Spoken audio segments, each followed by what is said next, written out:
Marcus, पृथ्वी से अलग एक ऐसी खूबसूरत दुनिया जहां के लोगों के पास जादू तो नहीं, लेकिन उससे भी बढ़कर शक्तियों का खजाना था, जिसके जरिए यहां हर कोई मार्कस पर अपनी हुकूमत चाहता था। यहां जो सबसे शक्तिशाली होता था वो कानून बनाता था और कमजोरों को उस कानून को मानना पड़ता था।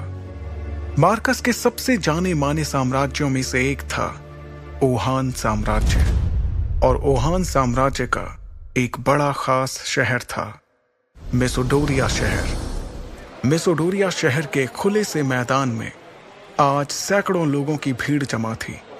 ये सभी शक्ति स्तंभ के जरिए अपनी अपनी शक्तियों के सितारों को परखना चाहते थे। इस स्तंभ पर 9 सितारे थे, जिन्हें पाकर ही आप शक्तियों के अगले रैंक पर जा सकते थे। ध्रुव 3 साल पहले शक्ति स्तंभ पर 9वें सितारे को पा चुका था, लेकिन अचानक उसकी शक्तियां तीसरे सितारे पर आकर रुक गईं, और तभी से ध्रुव वापस से 9वें सितारे को पाने के लिए मेहनत कर रहा था। अपनी इसी शक्ति के सितारे को परखने के लिए ध्रुव सैकड़ों लोगों की भीड़ में खड़े होकर अपनी बारी का इंतजार कर रहा था। अपने दोनों हाथों की मुट्ठी को बंद कर ध्रुव ने खुद को भरोसा दिलाते हुए कहा, इस साल मैंने जी तोड़ मेहनत की है। इस बार मेरी शक्तियां जरूर 9वें सितारे तक फिर से पहुंचेंगी, जरूर पहुंचेंगी। आज मैं शून्य रैंक से आगे बढ़कर एकलव्य बन के रहूंगा। तभी एक घोषणा सभी के कानों में गूंजी, और अब अपनी शक्तियों को परखने वाले अगले शख्स का नाम है ध्रुव। जैसे ही ध्रुव का नाम पुकारा गया, वो लोगों की भीड़ से निकलकर बाहर आया और अपने कदमों को धीरे धीरे बढ़ाते हुए ऊंचाई पर रखे एक बड़े से पथरीले स्तंभ की ओर बढ़ने लगा, जिसका नाम था शक्ति स्तंभ। शक्ति स्तंभ के ठीक सामने पहुंचने के बाद ध्रुव के जहन में कई बातें चल रही थीं। ध्रुव जब सिर्फ 4 साल का था, तब से उसने प्रैक्टिस करना शुरू कर दिया था, और 10 साल की उम्र तक तो वो 9वें सितारे तक पहुंच गया था। फिर 11 की उम्र में वो शून्य रैंक से एकलव्य रैंक पर आ गया था।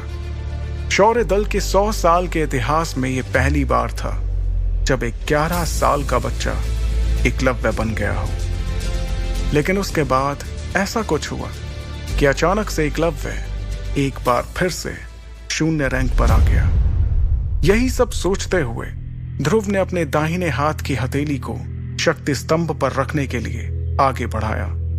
फिर उसने आंखें बंद करते हुए अपनी हथेली को शक्ति स्तंभ पर बने शक्ति चक्र पर रखा। कुछ देर सन्नाटे के बाद ध्रुव के कानों में एक आवाज गूंजी, तीसरा सितारा, शक्ति और भी कम। इस बार भी ध्रुव का सबसे निराशाजनक प्रदर्शन। यह आवाज जैसे ही ध्रुव के कानों में पड़ी, उसके पैरों तले जमीन सरक गई। उसे अपने कानों पर यकीन नहीं हो रहा था। जैसे ही उसने अपनी आंखें खोली, शक्ति स्तंभ पर गड़े हुए 2 शब्दों तीसरा सितारा ने उसके सपनों को चकनाचूर कर दिया। उसे बिल्कुल भी समझ नहीं आ रहा था कि आखिर ऐसा कैसे हो सकता था। इस बार तो उसने हर बार से ज्यादा मेहनत की थी।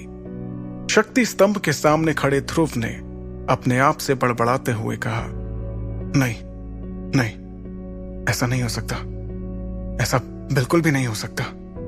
खुद से नाराज ध्रुव ने दोबारा 2 से 3 बार अपनी हथेली को शक्ति स्तंभ पर रखकर देखा, लेकिन हर बार उसे अपनी आंखों के सामने वही सितारा दिखाई दे रहा था जिसने पिछले 3 सालों से उसकी रातों की नींद छीन रखी थी।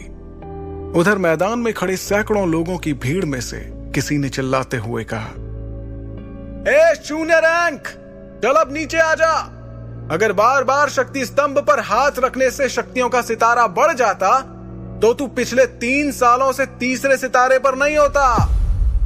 उसके इतना कहते ही कई लोगों ने जोर के ठहाकों के साथ ध्रुव पर हंसना शुरू कर दिया। ये हंसी के ठहाके पूरे मैदान में गूंजते हुए ध्रुव के कानों में तीर की तरह चुभ रहे थे।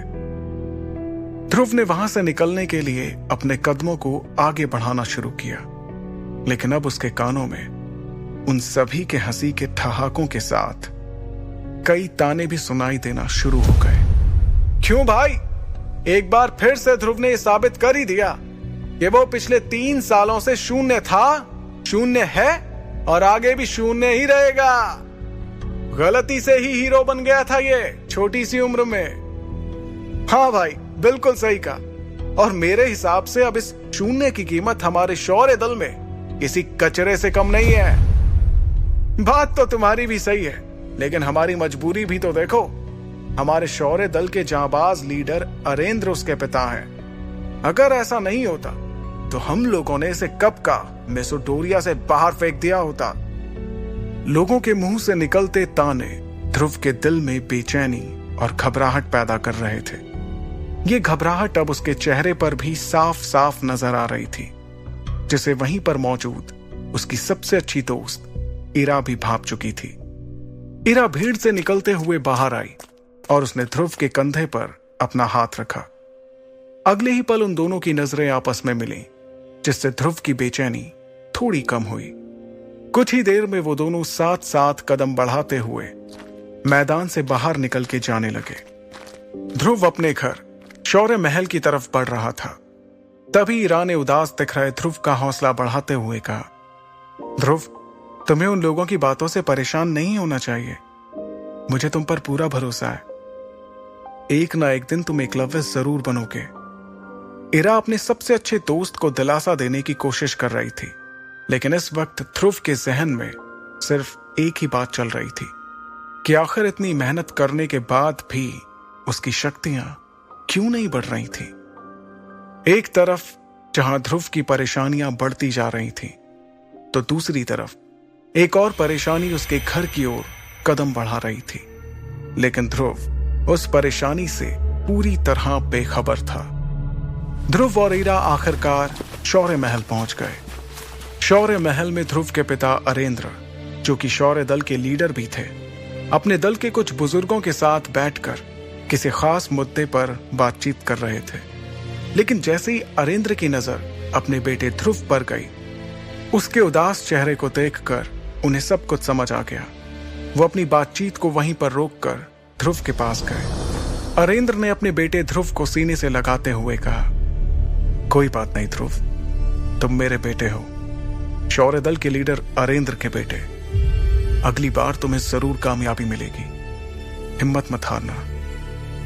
इस वक्त शौर्य महल के दरबार में बैठे सभी लोगों की नजर ध्रुव पर ही थी। तभी अचानक एक लड़की नीले रंग के गाउन में अपने लंबे लंबे कदमों के साथ शौर्य महल के इस दरबार में दाखिल हुई। इस लड़की का नाम लारा जयान था।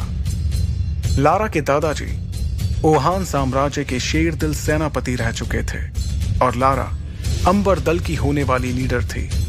अंबर दल ओहान साम्राज्य के सबसे ताकतवर दलों में से एक था। यह इतिहास में पहली बार था कि कोई इतनी कम उम्र में अंबर दल का लीडर बनने वाला था।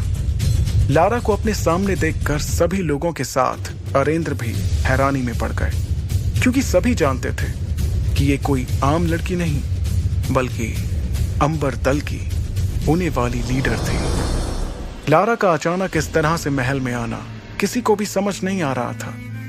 फिर भी उसे अपनी ओर आते देखकर शौर्य दल के प्रमुख अरेंद्र ने कहा, तुम्हारा स्वागत है लारा। ना कोई खत, ना कोई खबर, इस तरह से यूं अचानक, सब ठीक तो है? अरेंद्र के सवाल पर लारा ने अपने दाहिने हाथ से चुटकी बजाते हुए अपने बॉडीगार्ड्स की ओर इशारा किया। इशारा पाते ही वो सभी एक कदम आगे आए। वो बॉडीगार्ड्स एक बड़े से हरे रंग के बॉक्स को पकड़े हुए थे। बॉक्स की तरफ देखते हुए लारा ने अपनी तीखी और तेज आवाज में कहा, मुझे पता चला है कि ध्रुव इस साल भी अपनी शक्तियों को नहीं बढ़ा पाया, इसलिए मैं ध्रुव के लिए एक खास चीज लेकर आई हूं। इसे पीने से उसे अपनी खोई हुई शक्तियां एक बार फिर से मिल जाएंगी। अरेंद्र ने ध्रुव की ओर देखकर दोबारा लारा को देखते हुए कहा, लेकिन लारा, हम तुमसे कोई तोहफा नहीं ले सकते, और वैसे भी तुम कुछ ही दिनों में हमारे परिवार का हिस्सा बनने वाली हो, इसलिए इस तोहफे की कोई जरूरत नहीं है। अरेंद्र की बात खत्म भी नहीं हुई थी और बॉडीगार्ड्स ने उस बॉक्स को खोल दिया। सभी को बॉक्स में हरे रंग की शरबत से भरी बोतलें दिखाई दे रही थीं। वहां मौजूद सभी लोगों ने इस शरबत को पहचान लिया था। अरेंद्र ने उस शरबत की ओर हैरानी से देखते हुए कहा, करिश्माई शरबत? यह तो बहुत ही कीमती शरबत है। हम तुमसे इतना कीमती तोहफा बिल्कुल भी नहीं ले सकते लारा। लारा ने देरी किए बिना तुरंत अरेंद्र से कहा, आप जानते हैं ना कि यह करिश्माई शरबत ध्रुव के लिए कितना फायदेमंद साबित हो सकता है। मुझे लगता है कि ध्रुव को इस शरबत को ले लेना चाहिए, क्योंकि अब तो शहर में ध्रुव के लिए तरह तरह की बातें भी होने लगी हैं। उसकी बात का जवाब देते हुए अरेंद्र ने कहा, मैं जानता हूं लारा, और मैं ये भी जानता हूं कि इस करिश्माई शरबत के कई फायदे हैं, लेकिन इस बात से भी इनकार नहीं किया जा सकता कि इससे ध्रुव को कोई फायदा नहीं होगा, क्योंकि उसकी शक्ति 9 सितारों से ऊपर नहीं है। और तुम ये जानती हो ही कि अगर 9वें सितारे से कम शक्ति वाला कोई इस शरबत को लेगा तो इससे उसकी शक्तियां और भी कम हो सकती हैं। अरेंद्र अपनी बात को पूरी करते उसके पहले ही लारा ने उन्हें टोकते हुए कहा, हाँ मैं जानती हूं कि शक्तियां कम भी हो सकती हैं, तो इसमें इतना परेशान होने वाली कौन सी बात है। ध्रुव का शक्ति का सितारा तो वैसे भी 3 पर ही है। ध्रुव के पास अब हारने को बचा ही क्या है। इससे पहले कि अरेंद्र कुछ कहते, लारा की इस बात पर अब ध्रुव ने अपनी चुप्पी तोड़ते हुए कहा, मैं कभी भी अपनी शक्तियों को इस तरह से नहीं बढ़ाऊंगा लारा। तुमने ये सोच भी कैसे लिया? लारा ने भी तुरंत इस बात का जवाब दिया, अच्छा तो फिर तुम किस तरह से अपनी शक्तियां बढ़ाओगे? वैसे ही जैसे पिछले 3 साल से बढ़ा रहे हो। लारा की इस बात का ध्रुव के पास कोई जवाब नहीं था। लारा ने अरेंद्र के पास जाकर उन्हें इत्मीनान से कहा, ठीक है, अगर आप इस करिश्माई शरबत को तोहफे के तौर पर नहीं लेना चाहते तो क्या आप मुझे इसके बदले में कुछ दे सकते हैं? लारा की इस बात पर अरेंद्र ने बिना कुछ सोचे समझे कहा, हाँ हाँ बिल्कुल, क्यों नहीं। हम तुमसे इस शरबत को लिए बिना भी तुम्हें जो चाहिए वो दे सकते हैं। लारा ने बेझिझक जवाब दिया, मेरे और आपके परिवार के बड़े लोगों ने सालों पहले ध्रुव और मेरा जो रिश्ता तय किया था, मैं उसे आज तोड़ना चाहती हूं। लारा के मुंह से इस बात को सुनकर ध्रुव, उसके पिता अरेंद्र और वहां पर मौजूद सभी लोगों के पैरों तले जमीन सरक गई। एक पल के लिए वहां सन्नाटा छा गया। किसी को भी इस बात पर यकीन नहीं हो रहा था कि लारा ने अपने और ध्रुव के रिश्ते को तोड़ने की बात कही थी। अगले ही पल अरेंद्र ने अपनी नाराजगी जाहिर करते हुए तेज आवाज में कहा, लारा, ये जानते हुए भी कि यह रिश्ता तुम्हारे और हमारे परिवार के बड़े लोगों ने तय किया है, तुम कैसे रिश्ते को तोड़ने की बात कर सकती हो?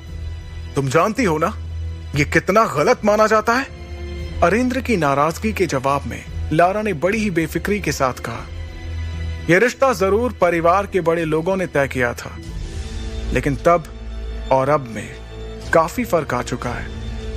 आज मेरे और मेरे परिवार के लोगों की शक्तियां कहां से कहां पहुंच चुकी हैं, जबकि ध्रुव पिछले 3 सालों से वहीं पर अटका हुआ है। लारा के मुंह से अपने और अपने परिवार की बेइज्जती होते देखकर अब ध्रुव से रहा नहीं जा रहा था। उसे लारा पर बहुत गुस्सा आ रहा था। तभी लारा ने अपनी बात को आगे बढ़ाते हुए कहा, और वैसे भी सभी जानते हैं कि मैं इस वक्त अंबर दल की लीडर बनने वाली हूं, और इसके लिए यह बहुत जरूरी है कि मेरा किसी कमजोर के साथ कोई संबंध ना हो। इसलिए बेहतर यही होगा कि यह रिश्ता आगे बढ़ने से पहले यहीं पर टूट जाए।